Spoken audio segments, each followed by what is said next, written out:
Bismillahirrahmanirrahim. Assalamualaikum warahmatullahi wabarakatuh. Anak-anak kelas 9, bagaimana kabarnya?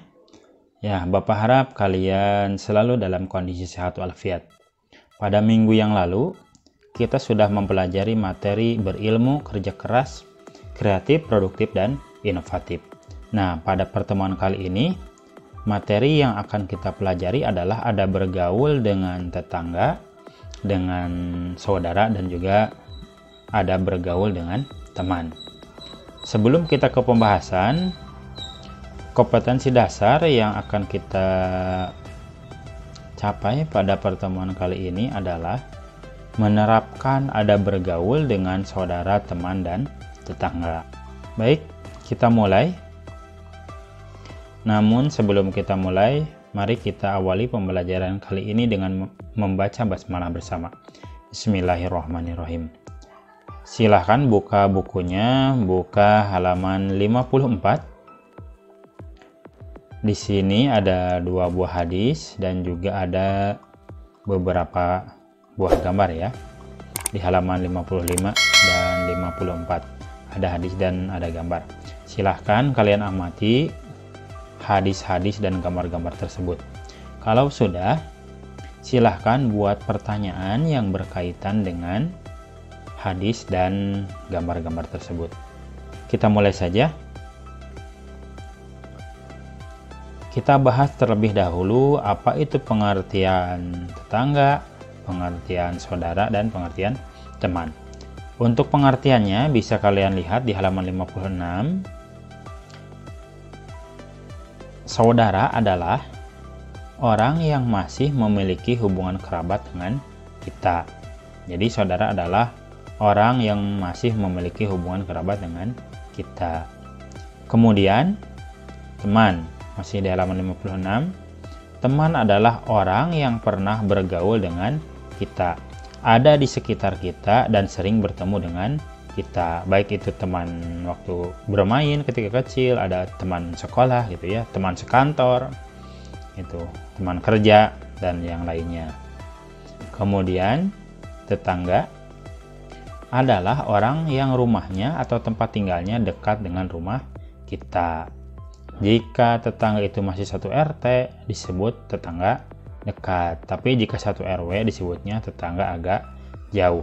Ya pasti kalian sudah tahu ya, sudah mengerti apa itu tetangga, apa itu saudara, apa itu teman. Namun di sini kita hanya mengulang kembali ya.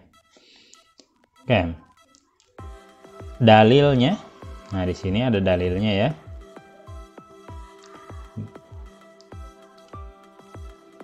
Di sini ada hadis dari Bukhari Muslim. Bismillahirrahmanirrahim. Man kana yu'minu billah wal yaumil akhir falyukrim jarahu. Nah, ini salah satu dalil bertetangga ya. Barang siapa yang beriman kepada Allah dan hari akhir, hendaklah memuliakan tetangganya. Jadi kalau kita tidak memuliakan tetangga, berarti kita bukan orang yang beriman kepada Allah dan hari akhir. Ya, hadis ini memerintahkan kita agar kita memuliakan, berbuat baik kepada tetangga. Orang yang memuliakan tetangga, orang yang berbuat baik kepada tetangga, dia adalah orang yang beriman kepada Allah dan hari akhir. Nah itu ya, itu dalilnya. Kemudian ada juga surat An-Nisa ayat 36. Kemudian ada juga, kalau tadi dalil tentang tetangga ya, sekarang dalil berbuat baik kepada teman. Di sini ada juga hadis yang diriwayatkan oleh Imam At-Tirmidzi. Bismillahirrahmanirrahim. Khairul ashabi indallah khairuhum li sahibihi wa khairul jiran indallah khairuhum li jarihi. Sebaik-baik teman di sisi Allah adalah yang paling baik kepada teman-temannya, dan sebaik-baik tetangga di sisi Allah adalah yang paling baik kepada tetangganya. Nah itu pembahasan materi pengertian tetangga, pengertian saudara, dan pengertian teman. Juga dalil berbuat baik kepada tetangga, berbuat baik kepada saudara, ataupun berbuat baik kepada teman. Sampai sini Bapak harap kalian mengerti ya. Oke, kita lanjut ke bentuk-bentuk adab kepada saudara, teman, dan tetangga. Di buku ini ada, tapi Bapak tidak akan menggunakan materi yang berasal dari buku ini. Silahkan kalian baca. Bapak ingin menambahkan pengetahuan bagi kita semua bagaimana adab kepada tetangga, saudara, teman dari sumber yang lain. Ya, kalau untuk di buku silahkan ya kalian baca. Oke. Yang pertama bahasan kita adalah adab bertetangga menurut Imam Al-Ghazali. Adab bertetangga yang pertama. Oh iya, kita akan selesaikan saja ya materi ini. Walaupun ada 3 pembahasan, kita akan selesaikan. Yang pertama adalah mendahului menyampaikan salam. Jadi orang yang bertetangga dianjurkan saling menyapa ketika bertemu dengan mengucapkan salam.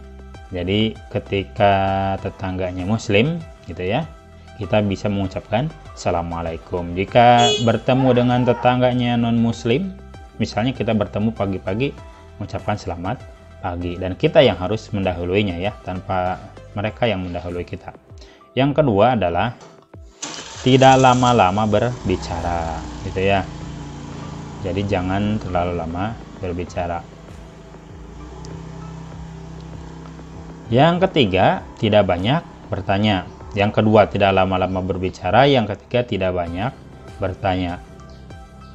Mengajukan pertanyaan seperti mau kemana merupakan salah satu cara menyapa yang sudah umum. Jika pertanyaan tersebut dijawab mau ke pasar misalnya, ya, maka tidak harus diajukan lagi pertanyaan. Tidak harus lagi bertanya mau beli apa, gitu ya. Jadi sudah cukup ketika pertanyaan kita dijawab, ya sudah cukup. Kemudian adab yang keempat adalah menjenguk tetangga yang sakit. Nah, mau itu non muslim, ketika tetangga kita sakit, ya kita harus mengunjunginya, gitu ya. Jadi ataupun orang itu miskin, misalnya memandang status sosial, jangan ya. Ketika ada tetangga yang sakit, baik itu kaya, miskin, seagama, gitu ya, beda suku, ketika dia sakit harus kita jenguk. Yang kelima, berbelasungkawa kepada yang tertimpa musibah, gitu ya, dengan cara bertakziah mengunjunginya. Kemudian yang keenam, ikut bergembira atas kegembiraannya. Jangan terbalik ya. Kita gembira ketika mereka susah, dan kita susah ketika mereka bergembira. Jangan sampai seperti itu ya. Kita bergembira atas kegembiraannya. Ketika tetangga kita itu sedih, ya kita juga harus ikut bersedih ya. Salah satunya tadi itu takziah ya, berbela sungkawa ketika tetangga itu tertimpa musibah misalnya. Kemudian yang ketujuh, berbicara dengan lembut kepada anak tetangga dan pembantunya. Nah, ini dengan siapa saja ya, berbicara dengan lemah lembut. Kedelapan, memaafkan kesalahan ucap. Ya barang tentu ya, dengan tetangga pasti ada kesalahan, dengan siapapun pasti ada kesalahan, dan sudah seyogianya kita saling memaafkan. Kesembilan, menegur secara halus ketika berbuat kesalahan. Kemudian ke-10, menundukkan mata dari memandang istrinya. Ke-11, memberikan pertolongan ketika diperlukan, gitu ya, baik itu sakit, tertimpa musibah, dan yang lainnya. Tetanggalah yang lebih dahulu mengetahui, maka gitu ya, sudah sepantasnya, sudah seharusnya kita memberikan pertolongan kepada tetangga. Itu dia beberapa adab bertetangga yang disampaikan oleh Imam Ghazali. Bapak harap kalian paham ya. Silahkan banyak sumber-sumber yang lain yang membahas tentang adab bertetangga. Tidak ini saja ya, banyak sekali. Bapak harap sampai sini kalian paham ya. Oke, tidak berlama-lama kita lanjutkan ke adab terhadap saudara. Tadi sudah disebutkan ya apa itu saudara di awal. Nah, sekarang yang akan kita bahas adalah adab terhadap saudara. Yang pertama adalah mengucapkan salam di saat bertemu. Ya, yang kedua tersenyum. Yang ketiga berbicara dengan lemah lembut. Kemudian yang keempat tidak memotong pembicaraan. Yang kelima tidak mengejek dan menertawai kekurangannya. Yang keenam tidak mengambil hak saudaranya. Dan yang terakhir adalah memberi hadiah. Nah, itu dia beberapa adab terhadap saudara. Nah, itu dia bahasan adab terhadap saudara. Terakhir adalah adab berteman. Nah, lagi-lagi ini menurut Imam Al-Ghazali banyak sekali pembahasan adab berteman. Silahkan kalian buka dari sumber yang lain ya. Ini hanya sebagai tambahan pengetahuan saja. 7 adab berteman menurut Imam Ghazali. Yang pertama, menunjukkan rasa gembira ketika bertemu. Yang kedua, mendahului mengucapkan salam. Yang ketiga, ramah dan lapang dada ketika duduk bersama. Yang keempat, ikut melepas saat teman berdiri. Ini sebagai bentuk penghormatan ya. Ketika temannya pamit undur diri, ya kita berdiri kemudian mengantarkan teman untuk pulang gitu ya. Yang kelima, memperhatikan saat teman berbicara dan tidak mendebat dia saat sedang berbicara. Jadi tidak memotong pembicaraannya. Yang keenam, menceritakan hal-hal yang baik. Yang ketujuh, tidak memotong pembicaraannya dan memanggil dengan nama yang disenangi. Tadi sudah, kalau tidak memotong pembicaraan sudah di atas ya. Di sini yang ketujuh adalah memanggil dengan nama yang disenangi. Nah, itu dia beberapa adab berteman menurut Imam Al-Ghazali. Ada satu lagi adab berteman. Yang pertama, mendamaikan jika ada teman yang berselisih. Yang kedua, menolong ketika ia ada kesulitan. Ada teman memiliki kesulitan dalam belajar, sedangkan kalian lebih paham, lebih pintar, bantu temannya, gitu ya. Yang ketiga, tidak berkata kasar atau jorok. Nah, ini ya yang sering kita temukan. Nah, hindari berkata kasar, hindari berkata jorok. Yang keempat, menjaga aibnya. Gitu ya, menjaga aib. Jangan sampai ketika dia punya aib justru oleh kita diumbar ya. Sebisa-bisa kita jaga aibnya. Bahkan dalam sebuah hadis ya, di sini ada, siapa yang menutup aib seorang muslim, niscaya Allah akan menutup aibnya di dunia dan kelak di akhirat. Nah, itu ya. Sekali lagi kata Bapak, silahkan cari dari sumber-sumber yang lain, gabungkan ya, kalau perlu gabungkan dari buku paket, kemudian dari mana saja silahkan. Banyak sekali bagaimana itu adab bertetangga, adab terhadap saudara, dan adab terhadap teman. Nah, itu dia pembahasan materi pada pertemuan kali ini. Bapak harap kalian paham ya dan bisa menerapkannya dalam kehidupan sehari-hari.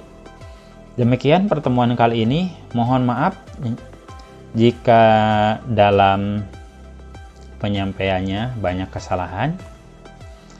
Insya Allah pada pertemuan yang akan datang kita akan membahas kisah keteladanan sahabat Umar bin Khattab dan Sayyidah Aisyah.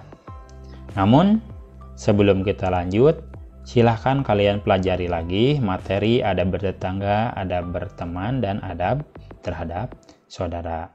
Demikian dari Bapak, semoga bermanfaat. Terima kasih atas perhatiannya. Assalamualaikum warahmatullahi wabarakatuh.